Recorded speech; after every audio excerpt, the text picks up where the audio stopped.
Quiero invitarles, por favor, a abrir sus Biblias en la primera carta del apóstol Pablo a los tesalonicenses, en el capítulo 5, por favor.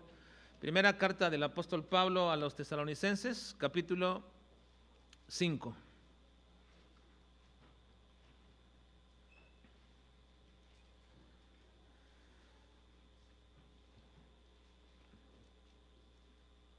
El apóstol Pablo nos exhorta, nos conmina a dejar de dormir y comenzar a velar, porque el día del Señor está cerca. Dejemos ya de dormir y comencemos a velar, porque el día del Señor está cerca. Primera carta a los tesalonicenses, capítulo 5, por favor.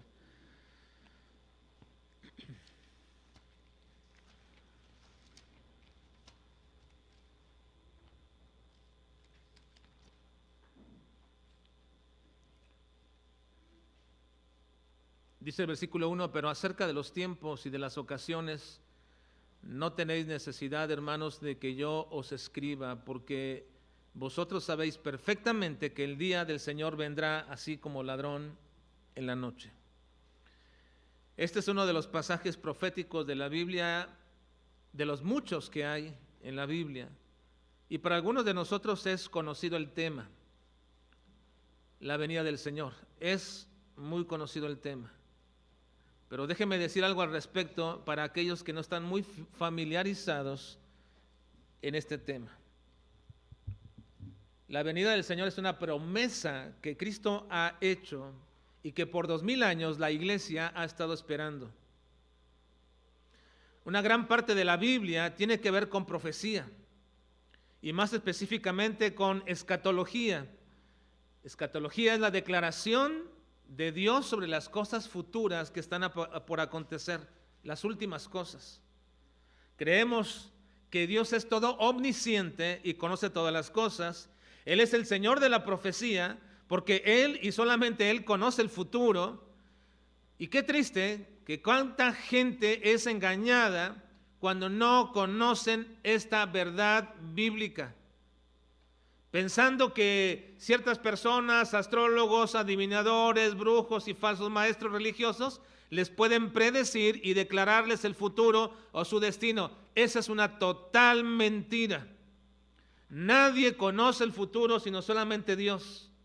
Él es el dueño del futuro, Él es todo omnisciente porque Él es eterno y en la eternidad todas las cosas las conoce perfectamente Dios.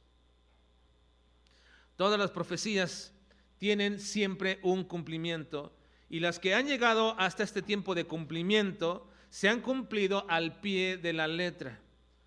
La Biblia puede pasar la prueba de cualquier persona respecto a promesas que se han dado y todas ellas se han cumplido al pie de la letra.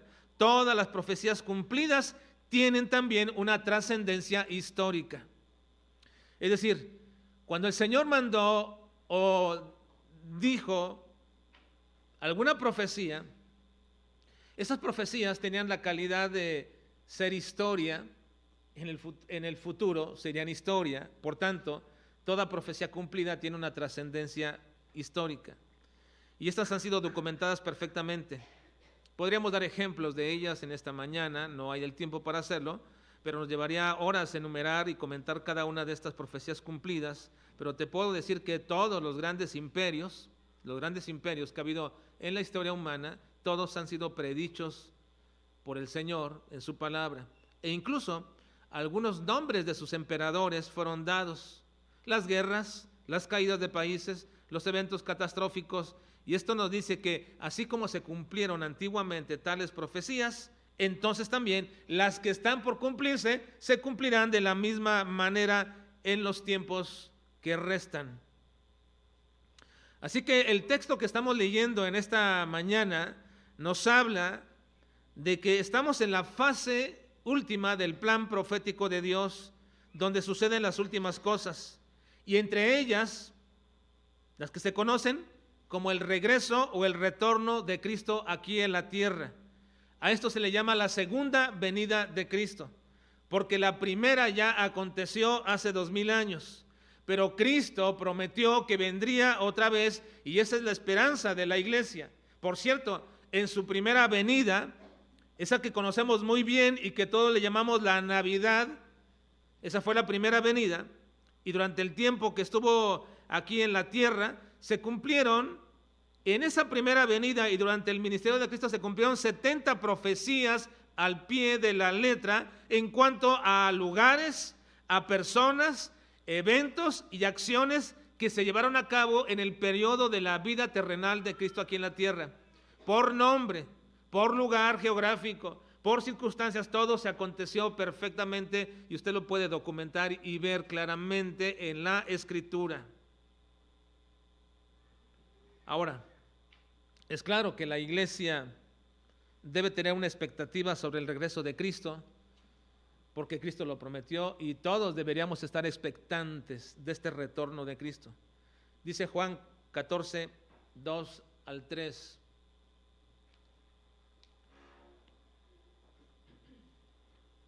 En la casa de mi Padre, está hablando el Señor Jesucristo, muchas moradas hay. Si así no fuera, yo os lo hubiera dicho. Voy pues a preparar lugar para vosotros. Y si me fuere y os preparare lugar, vendré otra vez y os tomaré a mí mismo, para que donde yo estoy, vosotros también estéis. Esa es la promesa certera de Cristo. Voy a preparar lugar para ustedes. Y cuando esté todo listo, de acuerdo a los planes del Señor, entonces vendré por ustedes y los tomaré. Ahora ustedes dirán, bueno, pero ya muchas personas han muerto. Por supuesto que muchas personas en 2000 años han muerto, pero también vendrá por ellos, por estos muertos. Esa es la gran esperanza, dice la palabra del Señor, que un día vendrá por esos que han muerto, su cuerpo será glorificado y serán resucitados. Vendré otra vez. En la primera carta a los Corintios, capítulo 15, versículos 51 y 52, nos dice: he aquí os digo un misterio, no todos dormiremos, hablando de la muerte, pero todos seremos transformados, todos, a unos que durmieron, en un momento, en un abrir y cerrar de ojos, a la final trompeta, porque se tocará la trompeta y los muertos serán resucitados incorruptibles y nosotros seremos transformados. En la primera carta a los Tesalonicenses, capítulo 4, versículo 15 al 17, dice: por lo cual os decimos esto en palabra del Señor, que nosotros que vivimos, que habremos quedado hasta la venida del Señor, no precederemos a los que durmieron, porque el Señor mismo, con voz de mando, con voz de arcángel y con trompeta de Dios, descenderá del cielo, y los muertos en Cristo resucitarán primero. Luego nosotros, los que vivimos, los que hayamos quedado, seremos arrebatados y juntamente con ellos en las nubes para recibir al Señor en el aire, y así estaremos siempre con el Señor. Tito capítulo 2 versículo 13 dice: aguardando la esperanza bienaventurada y la manifestación gloriosa de nuestro gran Dios y Salvador Jesucristo. Primera Tesalonicenses capítulo 1 versículo 10: y esperar de los cielos a su Hijo, el cual resucitó de los muertos, a Jesús, quien nos libra de la ira venidera. Y así pueden seguir versículos y versículos, porque es amplia la documentación bíblica del Nuevo Testamento respecto a la promesa de Cristo. Va a venir una vez más. Cristo va a venir. Y esa es la esperanza que todos deberíamos de tener. Sin embargo, ha existido una polémica respecto a dicha esperanza, de que si existen dos eventos diferentes, uno llamado el traslado o arrebatamiento de la iglesia y otro diferente llamado la segunda venida de Cristo. Esa es una polémica que ha surgido. O bien, si solamente existe un solo evento donde se consolidan los dos, el arrebatamiento de la iglesia y el establecimiento de Cristo aquí en la tierra de su reino. Esa es una polémica entre muchos círculos evangélicos y de iglesias.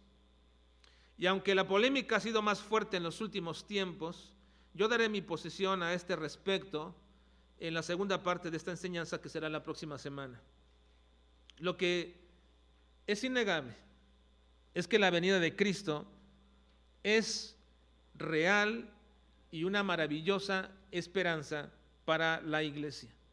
Y no deberíamos olvidar que Cristo va a regresar, y que el regreso de Cristo solamente será para aquellos que creen en Cristo, y por ello también a los que creen en sus promesas.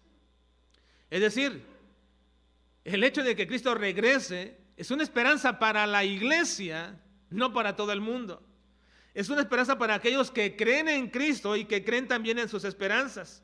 Y cuando digo que creen en Cristo, no me estoy refiriendo a aquellos que tienen una creencia histórica de que Cristo era un personaje que existió aquí en la tierra. No me refiero a eso. No me refiero a aquellos que creen que Cristo existió. Cuando digo que es una esperanza para aquellos que creen en Cristo, tampoco me estoy refiriendo a los que tienen una creencia religiosa, es decir, que creen que Cristo es parte de una religión que profesan, tampoco. Tampoco me refiero a la creencia filosófica de que Cristo fue un gran maestro de la moral. No, tampoco. Cuando digo que la promesa de que Cristo regresará es una esperanza para aquellos que creen, me refiero a la única forma de creer, de la única manera que la Biblia enseña que necesitas creer para ser salvo de la destrucción y la paga inevitable de tus pecados, de la pena y del castigo que se merece alguien que es pecador. La separación eterna de Dios en un lugar que es llamado el lago de fuego. Un lugar donde la oscuridad será lúgubre, la ausencia de Dios será una total desolación. En ese lugar solo habrá lloro y crujir de dientes. Un predicador dijo que en ese lugar solo habría dos clases de personas: los que lloran y los que crujen los dientes. Los que lloran es porque lamentan tanto no haber escuchado y haber oído la palabra del Señor, como aquel rico que cuando murió se despertó en fuego, en lamento, lloraba y le pedía y le decía que hablaran a sus hermanos para que no fueran a aquel lugar. Pero hay gente que estará ahí crujiendo los dientes. Y esa gente que cruje los dientes es porque están manteniendo una actitud de enojo, de decir que no, que fue injusto que estuvieran ahí, que no tiene Dios el derecho de condenarles y de castigarles, y crujirán sus dientes por toda la eternidad. Pero Dios tiene todo el derecho porque ha advertido a las personas, les ha dado su palabra, y estos han hecho caso omiso. El énfasis que el Señor Jesucristo hace sobre esta circunstancia en este lugar de condenación también es muy, muy amplio. En Mateo 8:12 dice: mas los hijos del reino serán echados a las tinieblas de afuera, allí será el lloro y el crujir de dientes. En 13:42 dice: y los echarán en el horno de fuego, allí será el lloro y el crujir de dientes. En el 13:50 dice: y los echarán en el horno de fuego, y ahí también, es repetido en ese mismo pasaje, 22:13. Entonces el rey dijo a los que servían: atadle de pies y manos y echarle en las tinieblas de afuera, allí será el lloro y el crujir de dientes. 24:51 dice: y los castigará duramente y pondrá su parte con los hipócritas, allí será el lloro y el crujir de dientes. 25:41 dice: entonces también dirá a los de la izquierda: apartados de mí, malditos, al fuego eterno preparado para el diablo y sus ángeles. Es terrible la condición de alguien. Dice Apocalipsis 21:8: pero los cobardes e incrédulos, los abominables y homicidas, los fornicarios y hechiceros y todos los mentirosos tendrán su parte en el lago que arde con fuego y azufre, que es la muerte segunda. Y es precisamente que la venida de Cristo, su segunda venida de Cristo, nos lleva a entender y comprender y nos advierte del inminente peligro en el cual se encuentran muchos. Es terrible. Es terrible. Vean por favor en nuestro pasaje de esta mañana, en el versículo 1 dice: pero acerca de los tiempos y de las ocasiones no tenéis necesidad, hermanos, de que yo os escriba, porque vosotros sabéis perfectamente que el día del Señor vendrá así como ladrón en la noche, que cuando digan paz y seguridad, entonces vendrá sobre ellos destrucción repentina, como los dolores de la mujer encinta, y no escaparán. Y no escaparán. Ahora bien, hermanos, nuestro pasaje de esta mañana tiene dos propósitos o advertencias muy importantes. Si estamos leyendo esta mañana y poniendo la atención en lo que dice el Señor, Él tiene el propósito de advertirnos de dos cosas. Hoy solamente veremos la primera advertencia. Nos advierte el Señor respecto a la venida de Cristo con un propósito. El primer propósito es establecer y decirnos y recordarnos que la venida de Cristo será repentina. La venida de Cristo será repentina y que el efecto de ser repentino es para unos y no para otros. En este caso, aquí menciona que el efecto repentino de la venida de Cristo es tan sorpresivo y de un efecto pernicioso de alguna manera y de un efecto tan doloroso para ellos. Así lo menciona, para ellos. Vean una vez más, versículo 3, que cuando digan paz y seguridad, entonces vendrá sobre ¿quién? Si lo puedes poner mientras ahí, Caleb, por favor. Versículo 3. Que cuando digan paz y seguridad, vendrá sobre ellos destrucción repentina. ¿Sobre quiénes? ¿Sobre quiénes? Bueno, aquí menciona ellos. Así que cuando sea la venida de Cristo, esta venida de Cristo es repentina y su efecto sorpresivo será para ellos. Al parecer, hermanos, esta era una doctrina o enseñanza muy bien entendida por los primeros cristianos.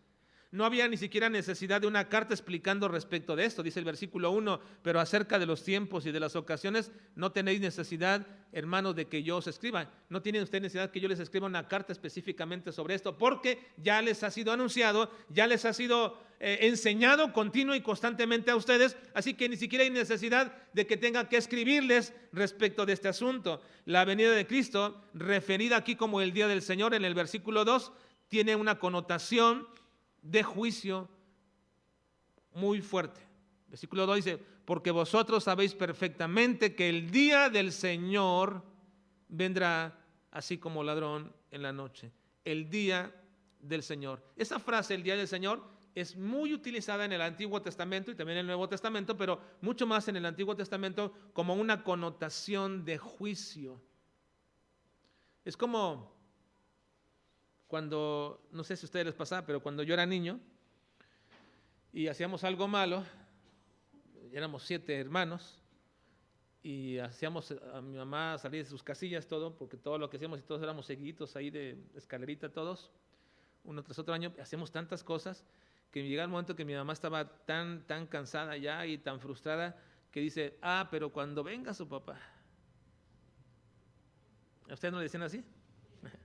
Bueno, cuando venga su papá, en lugar de nosotros decir, qué bueno que viene mi papá, no, decíamos, ojalá que no llegue tan pronto, porque sabemos que esa expresión era lo que nos iba a acontecer. Es lo mismo cuando dice aquí esta frase, el día del Señor vendrá. Es una connotación de juicio. Y Pablo dice que esta advertencia respecto a lo repentino de su venida es algo que ellos saben muy bien. Ustedes lo saben muy bien, dice, lo que va a suceder. Es decir, está enseñada perfectamente. Eso quiere decir que ellos tenían referencias ya, y Cristo había dicho continuamente, una y otra vez, que Él iba a venir repentinamente. Ustedes no deben estar esperando alguna señal. Voy a venir repentinamente. De hecho, mucha de la escatología que hoy se menciona de una manera inadecuada pone como referencias algunas señales de que va a venir. Miren, ya está más pronto la venida de Cristo porque está pasando esto, está pasando aquello, lo otro. Esta es una equivocación, hermanos. Desde que Cristo dijo que iba a venir, no se requiere ninguna señal para decir, ya, aquí está. Ciertamente hay condiciones, ciertamente hay situaciones, pero no es que se pasó esto y ahora sí viene Cristo. Hace 15, 20 años decían, va a pasar esto, entonces ya Cristo está aquí a la vuelta. Hace poco no decían, la pandemia, esta es una señal de ya que Cristo viene. Ahora, una gran verdad, hermanos, es que ciertamente Cristo está más pronto a venir que ayer, ¿o no? Eso no quiere decir que tenga que pasar algo específico para que digamos, ya va a venir. Hay quienes dicen, es que las guerras, lo que está pasando ahora, ya, Cristo viene. No, ha habido guerras desde hace cientos, miles de años. Cuando Cristo dijo que iba a venir, ha habido tantas guerras y tantas guerras que los cristianos de su tiempo decían, ahora sí Cristo viene porque esta guerra es tremenda. Así decían en la Segunda Guerra Mundial, y así decían en la Primera Guerra Mundial, y así han dicho en muchas guerras en mucho tiempo, ya Cristo viene porque esto sucede. No, no es tal cosa. Oh, bueno, las pestes, porque dicen, la Biblia dice que habrá pestes como nunca ha habido. Pues ¿cuántas pestes ha habido? Y no es que venga una peste para que diga, esto ahora sí ya Cristo viene y viene el día de mañana. No, en absoluto. No hay tales señales, hay condiciones, pero no hay tales señales. Yo no puedo decir que porque ahora están invadiendo Ucrania y va a comenzar una guerra, tercera guerra mundial, entonces, ahora sí Cristo viene porque es una señal. No es tal cosa. Que el COVID es una señal de la venida de Cristo, tampoco es tal cosa. Son circunstancias que han prevalecido desde que Cristo anunció que vendría. Pero el hecho de que diga que la venida de Cristo es repentina, es algo que el Señor les dijo, tengan cuidado, sépanse todos, mi venida es repentina, yo no anuncio, no estoy anunciando para que tomen precauciones, no, mi venida es repentina. Bien lo que dice Cristo, Mateo 24, 42 al 44 dice, velad pues porque no sabéis a qué hora ha de venir vuestro Señor, pero sabed esto, que si el padre de familia supiese a qué hora el ladrón habría de venir, velaría y no dejaría minar su casa. Por tanto, también vosotros estad preparados, porque el Hijo del Hombre vendrá a la hora que no pensáis. En el 25:13 de Mateo dice, velad pues, porque no sabéis el día ni la hora en que el Hijo del Hombre ha de venir. En Marcos 13, 34 y 35 dice, es como el hombre que yéndose lejos dejó su casa y dio autoridad a sus siervos y a cada uno su obra, y al portero mandó que velase. Velad pues, porque no sabéis cuándo vendrá el Señor de la casa, si al anochecer o a la medianoche o al canto del gallo o a la mañana. En Lucas 12, 39 al 40 dice, pero sabed esto, que si supiese el padre de familia a qué hora el ladrón habría de venir, velaría ciertamente y no dejaría minar su casa. Vosotros pues también estad preparados, porque a la hora que no pensáis el Hijo del Hombre vendrá. En 2 de Pedro 3:10 dice, pero el día del Señor vendrá como ladrón en la noche, en lo cual los cielos pasarán con gran estruendo y los elementos ardiendo serán deshechos, y la tierra y las obras que en ellas hay serán quemadas. Y en Apocalipsis 3:3 dice, acuérdate pues de lo que has recibido y oído y guárdalo y arrepiéntete, pues si no velas vendré sobre ti como ladrón y no sabrás a qué hora vendré sobre ti. Versículo 16-15 en Apocalipsis, he aquí yo vengo, dice Cristo, como ladrón. Bienaventurado el que vela y guarda sus ropas para que no ande desnudo y vean su vergüenza. La venida de Cristo es repentina. Cuando Pablo utiliza la palabra ellos, cuando digan paz y seguridad, vendrá sobre ellos. Cuando Pablo utiliza el pronombre ellos en el versículo 3, es muy indicativo a quién se está refiriendo. ¿Para quién es este efecto sorpresivo de la venida de Cristo? Ellos. ¿Quiénes son ellos? Los que no creen, los que no son cristianos, los mismos a los que se refiere en el capítulo 4, versículo 13. Vean, 4:13, esos mismos ellos aquí los menciona también. Tampoco queremos, hermanos, que ignoréis acerca de los que duermen, para que no os entristezcáis como los otros que no tienen esperanza. Hay una diferencia. Los otros, ellos. Cuando nosotros tenemos a un familiar que ha fallecido, que ha muerto, que ha dormido, como dice, como utiliza la palabra en la Biblia, un eufemismo para referirse a la muerte. Cuando dice, cuando alguien de nosotros ha muerto, mi padre más cercano, el que inmediatamente ha muerto, y ha muerto en el Señor, yo tengo una esperanza. Yo tengo una gran esperanza. Tengo una fe. Porque mi padre creyó en Jesús. Porque Él nos encaminó en el Señor. Porque Él nos guió y sé que Él creyó en Cristo. Y tengo una esperanza de que un día Él también resucitará. Pero hay quienes no tienen esperanza. Y puedo decirlo respecto a mi abuelo paterno. Cuando nosotros conocimos del Señor Jesucristo, siendo yo pequeño, muchas veces intentamos testificarle y llevarle a los pies de Cristo, y él nunca quiso, y él quedó ciego por su diabetes, y recuerdo que ya yo era un preadolescente y quisimos hablarle muchas veces y se enojaba y se enfurecía y tomaba su bastón y nos daba de bastones por todas partes y ya casi en el hecho de su muerte decíamos, abuelo, reconoce a Cristo como el verdadero Señor, el Señor de tu vida, y él decía, no, yo confío en mi religión, confío en mi Virgen, confío en esto, yo no puedo confiar en nadie más, confío en mi iglesia, y siempre decía, no lo voy a hacer, y aún en el hecho de su muerte, él renegó y no quiso creer en Cristo. Yo no tengo esperanza de verlo algún día. Sin embargo, cuando hablamos de los que no tienen esperanza, se refiere a aquellos que no creen. Ellos no tienen esperanza. Aquellos no tienen esperanza. Así que entonces, el pronombre ellos se refiere a los que no creen. También dice el versículo 3 de nuestro pasaje, que cuando digan paz y seguridad, en el versículo 3, cuando digan paz y seguridad, esta es una forma de mantener a mucha gente con una esperanza inadecuada, incorrecta.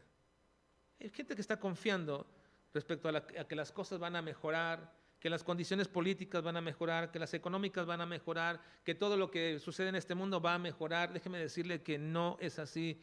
Y si destruyo sus esperanzas, que así sea, para que usted ponga su esperanza solamente en uno, que es Cristo. No. La historia humana no va en aumento, no va mejorando, no. El hombre no va progresando. El hombre no va en mejoría. Cada vez más se degrada. Cada vez más nuestra sociedad se está degradando. No vamos a mejorar ni como mundo, ni como sociedad. No vamos a mejorar. Vamos a ir cada vez peor y peor y peor, porque la historia del hombre está por concluir. La Biblia lo establece que cuando Cristo vino a esta tierra, llegó el momento cúspide de la historia humana. Cuando Dios creó a Adán, ahí comenzó la historia humana. Y cuando Cristo vino, llegó el momento de la cúspide de la historia humana. A partir de Cristo y de su promesa, la historia ha ido bajando hasta el punto en que terminará esta historia. El hombre no va a mejorar, nuestra sociedad no va a mejorar. Así que cuando digan paz y seguridad, vendrá destrucción repentina. Hay mucha gente que descansa en las promesas y en la esperanza de que lo que ellos están buscando, lo único que tienen, va a mejorar en sus vidas. Este mundo no va a mejorar. Nuestra gente no va a tener mejores condiciones, nuestra familia tampoco. Tienen una esperanza sobre algo que no va a funcionar. Mucha gente confía en lo que el político dice, en lo que un hombre religioso les puede ofrecer. Y ellos saben que las condiciones de este mundo son cada día más caóticas, pero no saben que todas esas son las condiciones ya anunciadas, previstas para el regreso repentino de Cristo. Ahora, para concluir esta mañana, déjeme darte dos panoramas mundiales que el mismo Señor Jesucristo nos advirtió respecto al tiempo de su venida, de la cual deberíamos estar alertados. ¿Cuál es el primer efecto o cuál es la primera advertencia o propósito de que nos hable Pablo de la venida sorpresiva de Cristo? Bueno, es alertarnos. Y para eso Cristo mismo nos da dos panoramas de los que debemos estar alertas y estar previstos, porque la venida de Cristo es repentina. Tú puedes hacer planes hoy, esta noche, esta mañana, de ir a comer más tarde o más noche, hacer alguna cosa, pero podría ser que no lo hagas, porque la venida de Cristo es repentina. Repentina. Así que déjame decirte que hay dos panoramas generales que Cristo nos dio, de los cuales deberíamos estar alertados en ese sentido. Primero, está en Mateo capítulo 24, versículo 27 al 39. El primer panorama mundial, el primer panorama que debemos estar expectantes es un desprecio por las cosas espirituales. Un desprecio por las cosas espirituales, es decir, por el Señor y por su palabra. Ese es un panorama actual y siempre. Y ha sido desde que Cristo mencionó todo esto, ese panorama va creciendo cada vez más. Hay un desprecio por las cosas espirituales, por el Señor y por su palabra. Dice Mateo 24, 27 al 39, porque como el relámpago que sale del oriente y se muestra hasta el occidente, así será también la venida del Hijo del Hombre. Porque donde quiera que estuviera el cuerpo muerto, ahí se juntarán las águilas. E inmediatamente después de la tribulación de aquellos días, el sol se oscurecerá y la luna no dará su resplandor, y las estrellas caerán del cielo, y las potencias de los cielos serán conmovidas. Entonces aparecerá la señal del Hijo del Hombre en el cielo, y entonces lamentarán todas las tribus de la tierra y verán al Hijo del Hombre viniendo sobre las nubes del cielo con poder y gran gloria, y enviará sus ángeles con gran voz de trompeta y juntarán a sus escogidos de los cuatro vientos desde el extremo del cielo hasta el otro. De la higuera aprended la parábola. Cuando ya su rama está tierna y brotan las hojas, sabéis que el verano está cerca. Así también vosotros, cuando veáis todas estas cosas, conoced que está cerca, a las puertas. De cierto os digo que no pasará esta generación hasta que todo esto acontezca. El cielo y la tierra pasarán, pero mis palabras no pasarán. Pero del día y la hora nadie sabe, ni aun los ángeles de los cielos, sino solo mi Padre. Ahora viene aquí el panorama de lo que aconteció, que será semejante a la venida de Cristo. Dice, mas como en los días de Noé, así será la venida del Hijo del Hombre.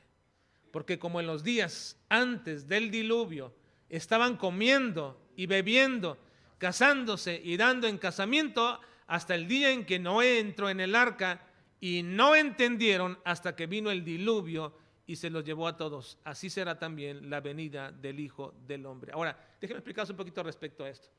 Nunca había llovido en la tierra. La tierra se regaba con un vapor que salía de la tierra y así crecían todos. No había llovido nunca. Pero Dios le había dicho a Noé, voy a destruir todo aquí porque todos se han pervertido. Voy a destruir todo con un diluvio. Traeré un gran diluvio, lloverá agua del cielo, caerá agua del cielo y todos serán destruidos. Constrúyete un arca y entrarán estos animales y tu familia. Y Noé, nos dice después el Nuevo Testamento, que Noé fue un pregonero de justicia, estuvo predicando el juicio, predicó que vendría un diluvio y la gente dice, estaban comiendo, dándose en casamiento, les parecía una locura lo que Noé decía. Una locura. Todos en sus actividades normales y cotidianas, haciendo aquí, haciendo allá, Noé escuchándolo, ese loco que está diciendo, pero hasta que vino el diluvio, entonces entendieron que era ¿qué? Verdad, pero ya fue demasiado tarde. La condición es precisamente que la gente desprecia las cosas espirituales. Qué bueno que ustedes pudieron venir esta mañana a la casa de Dios, porque eso significa que tienen un deseo por las cosas espirituales. Pero hoy día mucha gente no tiene ningún deseo de las cosas espirituales, de conocer la palabra de Dios, a Dios mismo. No hay ningún deseo. Para ellos el día domingo es un día de descanso, es un día de hacer fiestas, es un día de ir a hacer cualquier otra cosa, pero nada en cuestiones espirituales. Y si estás aquí esta mañana no es por una casualidad. No, de ninguna forma. El problema es que mucha gente no cree lo que se anuncia, lo que se dice, lo que la palabra de Dios se dice. Te acabo de decir, y lo puedes comprobar, y pasa la Biblia por un filtro de la historia y verás que todas las profecías cumplidas se cumplieron al pie de la letra. Históricamente lo puedes comprobar. Y que la venida de Cristo también se cumplirá. La tragedia más grande para una persona es que cuando se le anuncia algo, se le advierte algo, no lo crea. Esa es una tragedia. Mucha gente dice, yo no puedo creer porque hay tantas religiones y tantos caminos. ¿Quién tiene la verdad? Entiendo esa forma de pensar, pero mi propósito no es convencerte de que esta iglesia tiene la verdad y que este grupo tiene la verdad. No trato de convencerte de eso, ese no es mi propósito. Es más, creo que si te convenciera yo sería perjudicial eternamente para tu vida. Porque yo no puedo convencer a ninguna persona Yo no puedo convencer a nadie, porque si lo convenciera sería un convertido mío, y lo que yo deseo es que seas un convertido del Señor. Que Él sea el que convence tu corazón. Lo único que puedo hacer es presentarte la realidad, es advertirte lo que dice la palabra de Dios, y después de ello dejar que Dios haga a través de su Espíritu Santo la obra de convencimiento en tu corazón. Yo no puedo más que decirte que Cristo es la verdad. Es la única verdad, que Cristo es la verdad absoluta, y la única forma que te lo puedo decir categóricamente es lo que Cristo mismo dijo: yo soy el camino, yo soy la verdad y soy la vida, y nadie viene al Padre sino por mí. Nadie puede ir al Padre sino solamente por Cristo. No es por una iglesia, no es por una persona, no es por tus buenas obras. Nadie puede venir al Padre si no es por mí. Ahora bien, algunos dicen que no pueden creer, porque en realidad lo que están diciendo es que no pueden hacer ajustes en su vida, porque les resulta muy frustrante tener que ajustar su vida, es muy cansado y les imposibilita continuar con su estilo de vida que hasta ahora están llevando. Y piensan que creer es hacer un ajuste de su vida para poder entonces poder creer, pero no es así. Ciertamente va a haber ajustes en tu vida de acuerdo a lo que Dios demanda, pero no se trata de que hagas ajustes en tu vida. Eso sería ser una persona religiosa. Si tú dijeras, bueno, a partir de ahora ya no, que me quedaré en mi casa, a partir de ahora ya no iré a jugar fútbol, a partir de ahora ya no iré a tales fiestas, a partir de ahora voy a la iglesia. Bueno, está bien, qué bueno que vengas a la iglesia, pero eso no te hace creer en el Señor, ni ser un cristiano, ni ser un hijo de Dios.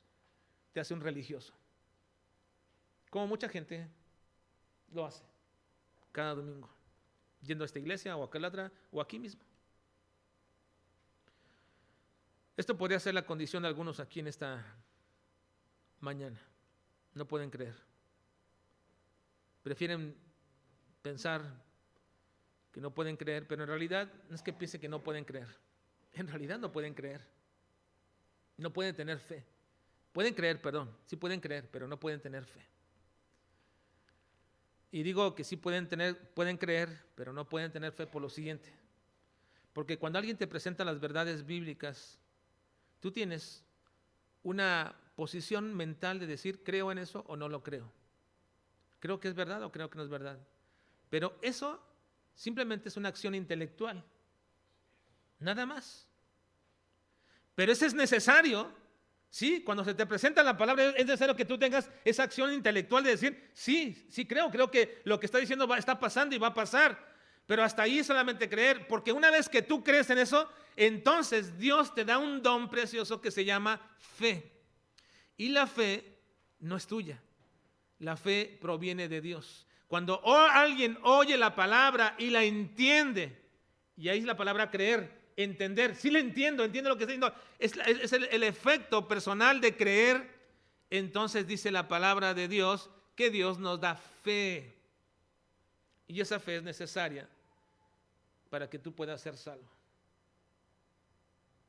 porque sin fe es imposible agradar a Dios. Porque si no hay fe, yo no puedo realmente ser salvo de la ira venidera que vendrá. La palabra de Dios nos dice que es necesario que tengas fe. Ahora, yo te he presentado esto en esta mañana diciendo, las condiciones de las circunstancias van peor, no hay esperanza, no creas que vendrá un político o vendrá una persona para decir todo va a ir para arriba, no va a mejorar absolutamente nada. Pueden mejorar algunas condiciones que ellos quieran hacer que parezcan, pero en general no va a mejorar nada. Vamos en caída libre. Nada puede detener esto porque ese es el plan especificado por el Señor. En su soberanía ha puesto un término a esta humanidad y ya estamos en los 2000 años de caída de esta historia humana. Tú puedes creer eso. Y si lo crees, tienes que pedirle a Dios que te dé fe para ponerla en Cristo. Ahora déjame decirte el último panorama que Cristo nos da respecto a su venida. Está en Lucas capítulo 17. Un segundo panorama y final de esta mañana es la descomposición moral y social. Son las condiciones de esta venida, las circunstancias de esta venida. Dice Lucas 17, 26 al 30. Dice, como fue en los días de Noé, así también será en los días del Hijo del Hombre. Comían, bebían, se casaban y se daban en casamiento, hasta el día en que entró Noé en el arca. Y vino el diluvio y los destruyó a todos. Asimismo, como sucedió en los días de Lot. Comían, bebían, compraban, vendían, plantaban, edificaban. Mas el día que Lot salió de Sodoma, llovió del cielo fuego y azufre y los destruyó a todos. Así será el día en que el Hijo del Hombre se manifiesta. Primero dice que fue como los días de Noé, nadie creyó, eran incrédulos. Pero también dice que la venida de Jesús será como en los días de Lot en Sodoma y Gomorra. Todo el mundo sabe, y si no lo sabías, pero Sodoma y Gomorra son el símbolo de la depravación. En aquellos tiempos Sodoma y Gomorra eran ciudades de una comarca cercana, en aquellas tierras, que era compuesta por 4 ciudades, Sodoma, Gomorra, Adma y Semoín. 4 ciudades perversas hasta lo sumo. Eran perversas, tal que de ahí se deriva uno de los nombres de prácticas sexuales horrendas que se llama sodomía, porque viene de Sodoma. Y precisamente como en los días de Sodoma dice, así serán los días de ahora. Era tal la perversidad en aquellos días, en aquellos tiempos, que dice que inclusive querían hacer sodomía los mismos pequeños, los más pequeños, los niños ya estaban habituados a hacer tal sodomía. En la historia de Lot, la puedes buscar después, vas a ver que ese era su deseo, hasta los más pequeños, los niños deseaban hacer tal cosa. Era una depravación tal que el Señor dijo, voy a destruir estas ciudades, salgan de aquí. Esa es la descomposición moral y social que se encontraba Sodoma y Gomorra. Ahora les pregunto a ustedes, ¿estamos en los días de Sodoma? Hermanos, ¿estamos en los días de Sodoma? ¿O cree que que no hay ninguna cosa de estas acontece? Nada más vean los periódicos, hermanos, vean las aberraciones, la radio, escuchen la radio, vean la televisión, las noticias del internet, tal perversidad que hay por todas partes, por todos lados. Tanta perversión. ¿Estamos en los días de Sodoma? Sí. Podemos observar y sentir cerca de nosotros la descomposición social. Cristo dijo que su regreso sería cuando el entorno de este mundo fuera como en los días de Sodoma, es decir, una depravación de la moralidad, de la sexualidad, del orden matrimonial, el probable riesgo de extinción de esta institución que Dios creó para el orden social, la deslealtad de los hijos hacia los padres, la pérdida de propósito en la vida de mucha gente que los hace recurrir a la autodestrucción a través de las drogas, el suicidio, la violencia en todo su aumento, donde el respeto a la vida, a la propiedad ajena y la autoridad será tenido como nada importante. La penetración de ideologías como una directriz de la vida de las personas, incluso de una nación y de las familias. Una familia que se destruye dentro de la sociedad. El entorno económico, político, moral y social son claras marcas de un entorno que va a culminar con el pronto y repentino regreso de Cristo a la tierra. Ahora, una de las desgracias más grandes para cualquier persona es que, habiendo sido alertada de estas cosas, no procure ni desee buscar la ayuda para sí y para los suyos. Hoy día muchas personas se están destruyendo trágicamente. Se alejan del único medio de salvación que es Cristo. Y cuando hacen eso, no hay manera, no hay forma en que se puedan escapar de esto. No hay forma. Vean conmigo una vez más el versículo 3. Versículo 3. Que cuando digan paz y seguridad, entonces vendrán sobre ellos destrucción repentina, como los dolores a la mujer encinta. ¿Y qué? Y no escaparán. esta frase, y no escaparán, es tan enfática para decir, no hay manera, no hay forma que te pueda salir de esto. No hay manera. No escaparán. La mayoría de nosotros hemos creído en esta verdad del pronto regreso de Cristo. La mayoría de nosotros hemos creído que Cristo entregó su vida en lugar de la nuestra, que su sangre derramada pagó la deuda de pecado que teníamos, y que al haber creído en esto lo hemos hecho nuestro Señor que gobierne nuestras vidas. No solamente alguien que viene a ser parte de nuestra vida, sino que ahora es nuestra vida. El cristianismo no es una adhesión más de Cristo en mi vida, es toda mi vida. Yo no concibo mi vida sin Cristo. No puede ser. Hemos creído la verdad de que Cristo derramó su sangre y fue crucificado por causa nuestra y pagó por nuestros pecados para que fuéramos salvados. No somos salvos de la condenación porque lo merezcamos. Es la pura gracia y la misericordia de Dios que nos ha dado la posibilidad de escapar de este evento que acabamos de estudiar y del cual dice, muchos no escaparán. Ahora bien, ¿cuál es tu actitud ante esta enseñanza de la Biblia? Es abundante en toda la palabra de Dios que Cristo vendrá y que su venida será repentina, y cuando sea repentina, ellos, los que no creen, aquellos que no creen, no escaparán. ¿Cuál es tu actitud ante esta enseñanza de la Biblia? ¿Como en los días de la gente de Noé, no creerás? ¿O como la gente en los días de Lot, tienes tantas cosas que hacer y gozar de este tiempo, de este mundo? ¿O bien podrías creer esta seria advertencia que el apóstol Pablo nos da?